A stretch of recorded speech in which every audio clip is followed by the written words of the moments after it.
Good evening to all. My name is B. Ramabai.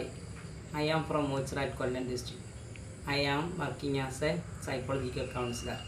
I have completed my diploma in psychological guidance and counseling. I am applying for the certificate from Word Skill Counseling for improving my career.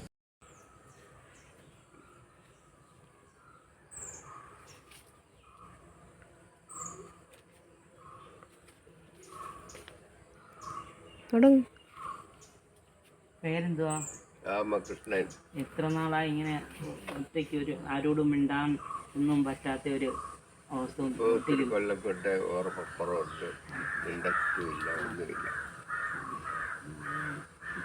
തനിച്ച് ഒരിടത്തിൽ ആരോടും ഒന്നും വർത്തമാനം പറയാൻ ഇഷ്ടപ്പെടാതെയും തനിച്ചൊരിടത്ത് ആരും ഇഷ്ടപ്പെടാതെയൊന്നുമില്ല, ആരും ഇല്ല സംസാരിക്കാൻ. അതാണ് നമ്മുടെ ജീവിതത്തിലെ ഏറ്റവും വലിയ പ്രശ്നം. അതാണ് ആരോടെങ്കിലും എപ്പോഴും വീട്ടിലുള്ളവരോട് സംസാരിക്കുകയും വീട്ടിലെ ചെറിയ ജോലികളിലൊക്കെ ഇടപെടുകയൊക്കെ ചെയ്യണം. കൃത്യസമയത്ത് തന്നെ ഉറങ്ങണം, നല്ല ഭക്ഷണം കഴിക്കണം. ഇങ്ങനെ മിണ്ടാതെ ദൂരെ മാറി ഒരിടത്തിരിക്കരുത്.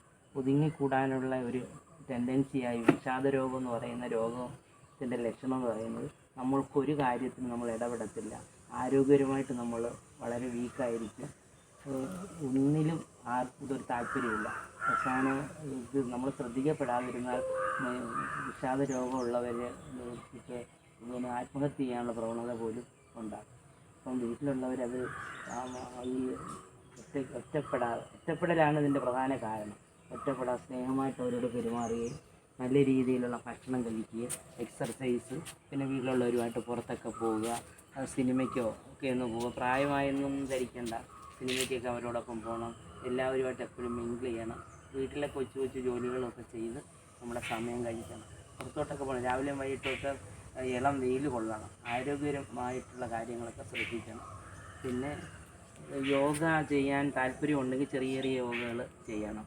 കൈയും കാലിനും എക്സർസൈസ് ഉണ്ടാകുന്ന ജോലികൾ നമ്മുടെ ശരീരത്തിൻ്റെ നമുക്ക് ആവശ്യമുള്ള ഹോർമോണുകളുടെ നല്ല രീതിയിലുള്ള പ്രവർത്തനം ഉണ്ടാക്കത്തക്ക രീതിയിൽ നമ്മുടെ ജീവിതശൈലി രൂപപ്പെടുത്തണം. അതാണ് ഏറ്റവും പ്രധാനം. ആരോഗ്യപരമായി വളരെ ശ്രദ്ധിക്കണം. ഭക്ഷണ സമയത്ത് കഴിക്കണം, സമയത്തുറങ്ങണം. പുറത്തുള്ളവർ ആരെങ്കിലും വന്നാൽ, വീട്ടിലുള്ളവർ വന്നാൽ അവരോട് മിങ്കിൾ ചെയ്ത് സംസാരിക്കണം. സന്തോഷകരമായിട്ട് വീട്ടിലുള്ളവർ ഇടപെട്ടാൽ ഈ വിഷാദ രോഗം ഒരു പരിധി വരെ നമുക്ക് ശ്രദ്ധിക്കാം. പിന്നെ നീണ്ടു നിന്നാൽ 6 മാസത്തിൽ കൂടുതൽ ഈ ഒരു അവസ്ഥ നീണ്ടു നിന്നാൽ ഡോക്ടറെ കാണിച്ച് മരുന്ന് കഴിക്കുകയോ അത് ചെയ്യാം. അങ്ങനെ ആ രോഗിയെ ഈ വിഷാദത്തിൽ നിന്ന്, ഇങ്ങനെ ഒരുമാതിരി മിണ്ടാതെ ഗ്ലൂമി ആയിട്ടിരിക്കുന്ന അവസ്ഥയിൽ നിന്ന് വീട്ടിലുള്ളവർ വിചാരിച്ചാൽ നമുക്ക് അവരെ രോഗത്തിൽ നിന്ന് രക്ഷപ്പെടാൻ പറ്റും. ശ്രദ്ധിക്കണം എത്ര നാളായി തുടങ്ങിയെന്ന്. അവരുടെ ആരോഗ്യപരമായിട്ട് അവർ നല്ല രീതിയിലുള്ള ഭക്ഷണം കൊടുക്കണം. നല്ല രീതിയിൽ വെച്ചാൽ നമ്മുടെ മനുഷ്യന് ആവശ്യമായ രീതിയിലുള്ള വിറ്റാമിനുകളും പ്രോട്ടീനുകളും എല്ലാം ആവശ്യമായ രീതിയിലുള്ള പോഷകഘടകങ്ങളുള്ള ഭക്ഷണങ്ങൾ, ഇലക്കറികൾ കൊടുക്കണം.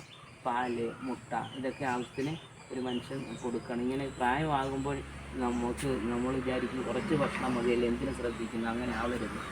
ഒരു കുഞ്ഞിനെ ശ്രദ്ധിക്കുന്ന പോലുള്ള പരിഗണന പ്രായമായവരെ ശ്രദ്ധിച്ച് അവരുടെ ആരോഗ്യപരം മെച്ചപ്പെടും. സ്നേഹമായ പെരുമാറ്റമാണ് പ്രധാന കാരണം.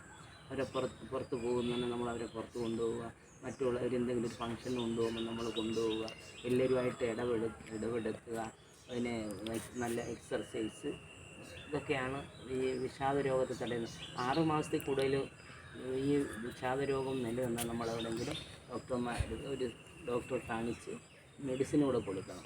അല്ലാതെ നമ്മുടെ ഈ കൗൺസിലിംഗ് കൊണ്ട് അത് മാറണമെന്നില്ല. 6 മാസത്തിൽ കൂടുതൽ കഴിഞ്ഞാൽ നമ്മളത്. പിന്നെ ചില സ്ത്രീകൾക്ക് പ്രസവാനന്തരം ഉണ്ടാകും, അതും നമുക്ക് ശ്രദ്ധിക്കണം. 6 മാസത്തിൽ കൂടുതൽ ഉണ്ടാകുകയാണെങ്കിൽ അത് ശ്രദ്ധിക്കണം. ചിലരിപ്പം നമ്മളറിയുന്നില്ല പേപ്പറിനകത്ത് കുട്ടികളെ കൊല്ലുന്നത്, അത് ഈ വിഷാദ രോഗം കൊണ്ടാണ്. നമ്മളൊരു പ്രസവാനന്തരമുള്ള ഈ ഹോർമോണിൻ്റെ തെറ്റായ പ്രവർത്തനം കൊണ്ടാണ് ഇതുണ്ടാകുന്നത്. അതും നമ്മൾ ശ്രദ്ധിച്ചാൽ ഈ ആത്മഹത്യയൊക്കെ ഇന്ന് നമ്മൾ പേപ്പറിൽ കാണുന്ന ആത്മഹത്യയൊക്കെ ഇത് കാരണം നമുക്ക് ഒരു പരിധി വരെ ഇതെല്ലാം കഴിയാം. ഈ കുട്ടികളോട് താല്പര്യം വരാതിരിക്കുക, കുട്ടികളെ നോക്കാതിരിക്കുക. പ്രസവാനന്തരമാണ് മിക്ക ആളുകൾക്ക് ഉണ്ടാകുന്നത്. കാരണം പ്രസവ സമയത്തുള്ള പ്രസവാനന്തരമുള്ള ഹോർമോണിൻ്റെ ഉയർച്ചയും താഴ്ചയാണ് ഇതിന് പ്രധാന കാരണം. അതൊക്കെ ഒരു പരിധി വരെ നമ്മൾ വീട്ടിലുള്ളവർ തന്നെ ശ്രദ്ധിച്ചാൽ ഈ ആത്മഹത്യയും ഒക്കെ രക്ഷപ്പെട്ട് നാട് നല്ലൊരു നന്മയാണ്. അപ്പം മിക്ക പ്രായമുള്ളവരെ ആളുകൾ ശ്രദ്ധിക്കപ്പെടണം. എല്ലാം പ്രായമുള്ളത് കൊച്ചു കുട്ടികളുമായിട്ട് പ്രായമുള്ളവർ ഇടപെടണം. കൊച്ചു കുട്ടികളെ അവരുമായിട്ട് മിങ്കിൾ ചെയ്യിക്കണം. അപ്പോൾ അവരുടെ മനസ്സിൽ നല്ല സന്തോഷം. പേരക്കുട്ടികളൊക്കെ ആയിട്ട് വർത്തമാനം പറഞ്ഞ് ഇരിക്കത്തില്ലയോ, അവരുമായിട്ടൊക്കെ സന്തോഷമായിട്ട് ഇടപെടത്തില്ലയോ.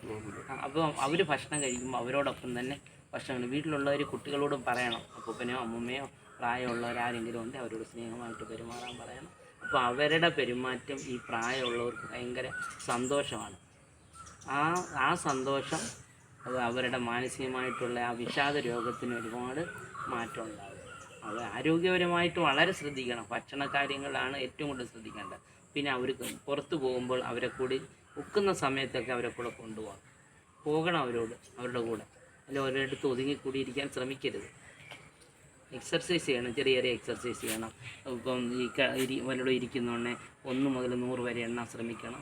പിന്നെ 100 മുതൽ താഴോട്ട് എണ്ണാനൊക്കെ അറിയത്തില്ലയോ, 199 ആദ്യം 1 താഴോട്ട് എണ്ണണം. പിന്നെ 198 2 താഴോട്ട് എണ്ണണം. അത് കൃത്യമായി എണ്ണുന്നുണ്ടോ ഇല്ലയോ എന്ന് ആരെങ്കിലും വീട്ടിലുള്ളവരോടും ശ്രദ്ധിക്കണം. അങ്ങനെയൊക്കെ എണ്ണിച്ചാൽ പുള്ളിയുടെ ഓർമ്മശക്തിക്ക് ഇച്ചിരി മാറ്റം വരും. പുള്ളിക്ക് മനസ്സിന് ഒരു ഉന്മേഷം വരും. പിന്നെ പഴയ കാര്യങ്ങളെല്ലാം അങ്ങ് മറന്നു പോകും. റീസെൻ്റായിട്ടുള്ള കാര്യങ്ങൾ, ഇപ്പോഴത്തെ കാര്യങ്ങളെ അവർക്ക് ഓർമ്മ വരും. അപ്പോൾ പഴയ സ്റ്റോർ ചെയ്ത് വെക്കുന്നതെല്ലാം ഓർമ്മ. ഇപ്പോഴും നടക്കുന്ന കാര്യങ്ങളൊന്നും മനസ്സിൽ സ്റ്റോർ ചെയ്യാനുള്ള കഴിവില്ല. അത് ആരോഗ്യപരമായും മാനസികമായും ഒക്കെ അവർക്ക് ഉന്മേഷവും ശാരീരികമായിട്ട് ആരോഗ്യം പോലെ തന്നെ മനസ്സിനും ആരോഗ്യം വേണം. നല്ല ആരോഗ്യം ഉണ്ടെങ്കിലേ മനസ്സും ആരോഗ്യമായിട്ടിരിക്കത്തുള്ളൂ. അതാണ് ഇതിൻ്റെ പ്രധാന കാരണം.